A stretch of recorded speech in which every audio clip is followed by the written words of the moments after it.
So for years, the United States, the United Kingdom, and their allies have been financing counterterrorism, anti-terrorism uh, programs and campaigns across Africa. And the question is this are these counterterrorism efforts doing the opposite of what they're supposed to do? Because they're supposed to strengthen security, improve intelligence, and protect citizens. But there seems to be sort of an empowerment of non-state actors. These are people who are not, of course, in government. There seems to be an empowerment of non-state actors going on, and the communities that they have operated in and probably still operate in don't trust these people. They don't trust this counterterrorism, anti-terrorism stuff, and the security threat clearly remains. It clearly remains, meaning radicalization and stuff like that is has not ended. Because, for example, in Kenya, you still have people going to fight in Russia, in the Ukraine war, and if they're going to fight in Russia and Ukraine, they will go to Somalia. I mean, Somalia is right there. You can walk from Kenya to Somalia. So there is part of this counterterrorism that needs to be is problematic. It needs to be audited. The whole of entire that program, that work they do, it needs to be audited, and they need to be investigated. Because during elections, these Nyumba Kumi and these chiefs, who are supposed to be phased out, by the way, according to the new constitution in Kenya, chiefs are supposed to be phased out, but they're there to terrorize local people. And I'm sure they do other work, but they were supposed to be transitioned to other jobs under the new constitution. They have not been transitioned yet, and the reason they have not been transitioned is because they are used to basically harass people and target people during elections. So when you hear like William Ruto saying that, oh, akokadi, it means he's gonna use just the chain of command to terrorize people and basically blackmail people into voting for him. And this needs to be addressed, because today it's William Ruto, tomorrow is going to be somebody else doing the exact same thing. So that is a system basically issue.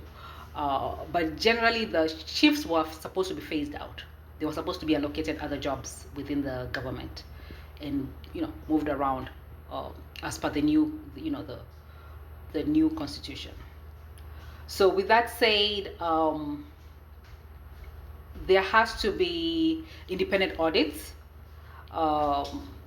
There needs to be a focus on the institutions and public and transparency and accountability when it comes to this counterterrorism and anti-terrorism campaign that was undertaken and is still going on. Parts of it is still going on, because it's too many non-state actors. It's too many non-state actors who are moving like government. So, and they were not doing that prior to this counterterrorism, anti-terrorism campaigns. So the fight against terrorism and basically securing communities as a whole, needs involvement of people from the local community. It needs involvement of people from the local community. They need to understand what they're being told, and a terrorist cannot be everybody. Anybody who works, like now I'm asking for accountability and now an auditing and investigation of these programs. Now, oh, that one is a terrorist. So everybody cannot be a terrorist. Everybody who doesn't agree with government cannot be a terrorist. Right there, that's the problem right there. Because it's being abused. It's being used to target political enemies. This counterterrorism and anti-terrorism sort of campaign, it was used, is still being used to target political enemies of people in government, is used to terrorize communities, it's part of the reason why there was a spike in teenage pregnancies and children getting abused. Just a lot. It's a lot going on, and local people need to participate in how the security of their communities. So this whole idea of people who are sitting in Washington and in London and in Nairobi also. So that's another thing. So some of these people are just sitting there in Nairobi. They don't know what's going on, or they don't wanna they're not locals from these areas. So the locals from those areas, they're the ones who need to participate in some of this securing the community. And everybody, including the grandparents, people's grandparents, great grandparents, not just the young men.